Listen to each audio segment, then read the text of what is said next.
Hey there, my fellow lunatics, and welcome to Dakon's Madhouse. The upgrade bench in Corekeeper is one of, in my opinion, the most essential tools in the game, but one that often gets overlooked by many players. It can be crafted at the Scarlet Workbench for 20 planks, 10 Scarlet bars, and 5 iron bars. Once you drop it down, you can take any item in the game that has an item level, place it within the upgrade bench, and then you will have an option to upgrade it. You will be able to see on the right-hand side what the new bonuses will be when you level it up, and the cost to upgrade it, you will be able to see when you mouse over the upgrade button. In the case of this Ranger armor, going from level 3 to level 4 is going to cost me 5 copper bars and 66 ancient coins. As you level up, you will notice that it's going to take more ancient coins and higher level bars of metal, eventually getting up to galaxite and even solarite.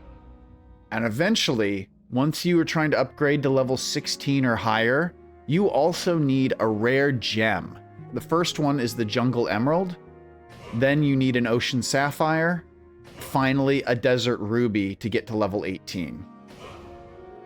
But how do you get these rare gems? Where do you find them? And is it possible to be able to farm them for a large amount of them easily?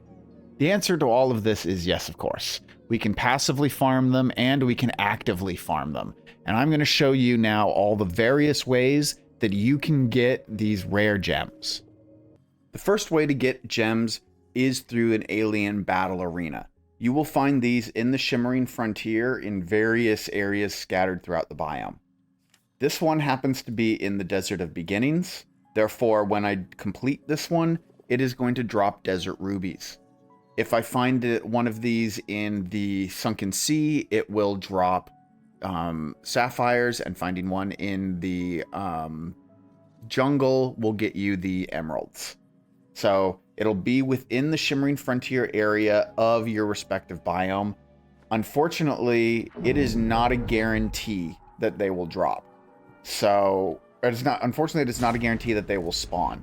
So what you're going to do is you are going to want to click on the arena button in the middle, and it'll start the event. When the event begins, you're going to stand inside this green circle, as various creatures are going to spawn and attack you. You need to basically stay in this circle until the timer in the middle completely maxes out. If you start to move outside of the circle, it will turn red, and that will let you know that you are not there and that it is not doing anything. It's not working. So the battle will get more and more intense as it goes on. As you can see, more and more creatures are spawning. But just stick it out. And if you have a Phantom Spark bow, that helps a lot. I am using a mage build for this one, but the Phantom Spark will spawn little cavelings that will act as kind of like threat generators as well for you. So you will be able to use those guys to kind of distract the various Mimites or orbital turrets that you get. So as you can see, this is almost done. Once it completes, boom, I will get a chest. Open up the chest and you will get anywhere from, I believe, 2 to 4 of whatever the respective gem is. Now, unfortunately, as you can see, the alien arena can only be used once. It will break after it's been used. So this is a limited resource. You're not going to be able to use this arena over and over again to farm the gems, unfortunately. I may have said this already, but there's no guarantee that an arena will spawn in a biome. You just kind of have to hope that it does. There are also several scenes that will provide you with various gemstones. This scene in particular, which you can see on the map, is a spiral-shaped scene. When you reach the center of it, you break the tree, you will find that behind it there are 3 of each of the emeralds, sapphires, rubies. I'm pretty sure they're actually in a chest behind the tree, but when you break the tree, you'll break the chest, and that will get you, yeah, it's a solarite chest, and that'll get you 3 of each. This one also is not repeatable. It is not guaranteed to spawn in your world, though it can spawn at least one of them in each biome. So there is a chance that you can have up to 3 of these per world, but there's also a chance that you won't have any of them. So let's talk about the repeatable ways that you can get the gems. Little Mimites, like I just killed just there, are excellent resources for it. These Mimites in the Shimmering Frontier, they will drop periodically a gem of any type. So it doesn't matter what biome you're in. If you find the Mimites within this Shimmering Frontier, you can kill them, and there is a low chance that they will drop one of the 3 gems. And that also means that because Mimites drop the gems, you can make a farm. So if you haven't watched any of my videos on how to make a mob farm, I highly recommend that you check those out because they're going to go into detail and explain everything. But in this case, what I've done is I've kind of carved out a little space for myself, and this space takes up 8 spawn cells, basically split right down the middle. I've got half of it in 4 spawn cells and the other half in the other 4 spawn cells. And I am just going to place crystal crust down across the entire thing. So once all my crystal crust is down, I am going to place a few wires down as I'm going to create a bit of a kill zone here.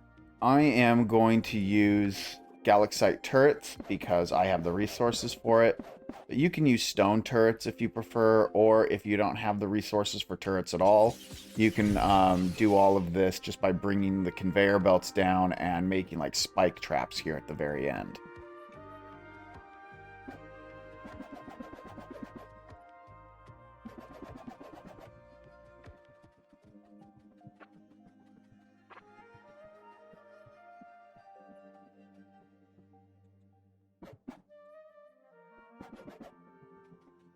And of course, I'm going to need to seal all of this off.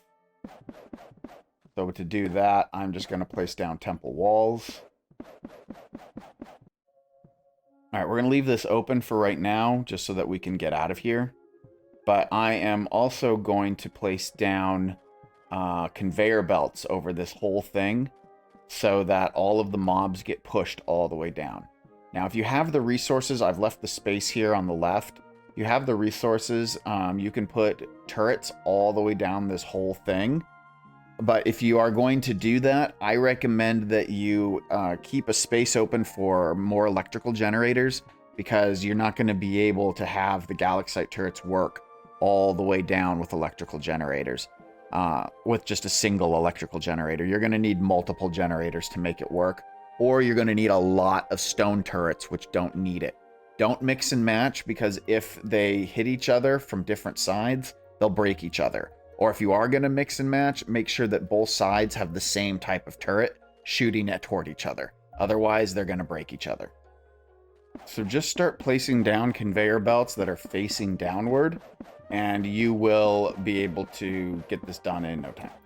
Now, once you reach the end, you are going to want to funnel all of your items into one specific spot. So I have turned my conveyor belt so that I will start heading toward the left. I'm just going to use this opening that I have as the one spot. I'm also going to go ahead and now turn it to the right. So everything's coming to this one square here. And then my last square, I'm going to have coming straight down so it pushes in toward the wall. Finally, seal that up. And then we place down a robot arm. And that robot arm is going to be facing upwards toward the wall. So anything that gets pushed into this wall tile is going to be grabbed by this robot arm. And then it will be placed either onto the conveyor belts or onto a chest or whatever you're doing over here to actually store everything. I actually forgot to connect all the power between the two. One thing you're going to want to do, I removed the walls from the bottom tile here. So you're going to want to make sure that you have power that is connecting to both of your sets of Galaxite turrets if you're using Galaxite turrets. So now I can grab my electrical generator and I'm going to put one here. And this is actually enough to power everything. So that is good. We don't need any more than that one. Now we can just go ahead and seal it all up.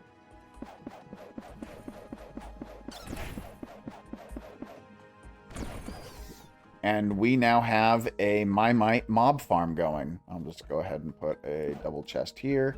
So that way anything that gets dropped will get put in here.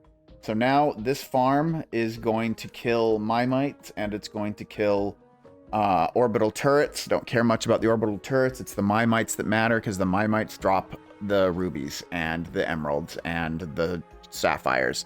But they have a very low drop rate. So don't expect this to be a quick way to get access to them. You're probably going to have to leave the game on running overnight while you're at school, while you're at work, and let it run for a couple of days in order for all of this to actually get you a decent amount of items. Remember, you can't be more than 208 tiles away or any closer than 6 tiles. Otherwise, the mobs will not spawn. Now, if making a farm isn't what you want to do, there are other ways that you can actually repeatedly get these gems pretty easily. And that is by fighting the Hydra bosses. The Wind Organ of Wilderness, the Wind Organ of Ice, and the Wind Organ of Fire are each going to get you to summon one of the various Hydra bosses. Yes, you already need at least one of each gem in order to summon these in the first place, but they are going to drop multiple gems. So once you get your first one, you can basically use this to just keep cycling and killing the Hydra bosses over and over again in order to get more of that specific gem. Druidra will drop the emerald, Krydra will drop the sapphire, and Pydra will drop the desert ruby.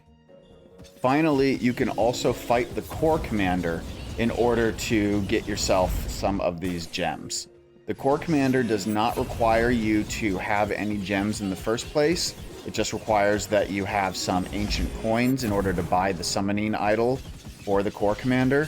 But once you've done that, then you can very easily farm the core commander over and over again in order to get your hands on all types of the gems. He drops all 3 of them. So in this case, by defeating the core commander, I got 2 desert rubies and 3 jungle emeralds. So not too bad for just a single kill. Now this was on hard mode, so you may get fewer, but if you want, just fight them on hard mode to get all of those extra bonuses. When making videos, I often kill the core commander just as part of what I'm doing for my tests for builds and things like that. I've probably killed the core commander maybe 30 or so times on hard mode for these various videos, and as of right now, this is what I've managed to acquire in that amount of kills. It's a decent amount of rubies, sapphires, and emeralds. So I personally think the core commander is one of the better bosses that you can farm in order to get a large amount of these gems at a decent speed. And there you have it, folks. I hope you found this video informative and helpful. If you did, please be sure to hit that like button to help give the video a little bit of a boost. And don't forget to hit that subscribe button and click on the bell notification so you don't miss any of my regularly released content. But we have more.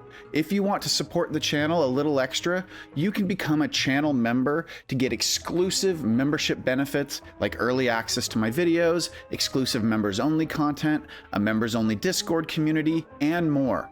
So thank you all to my current and future supporters. Without you, this wouldn't be possible. Thank you all for watching. Stay happy, stay healthy, and above all, stay crazy, my friends.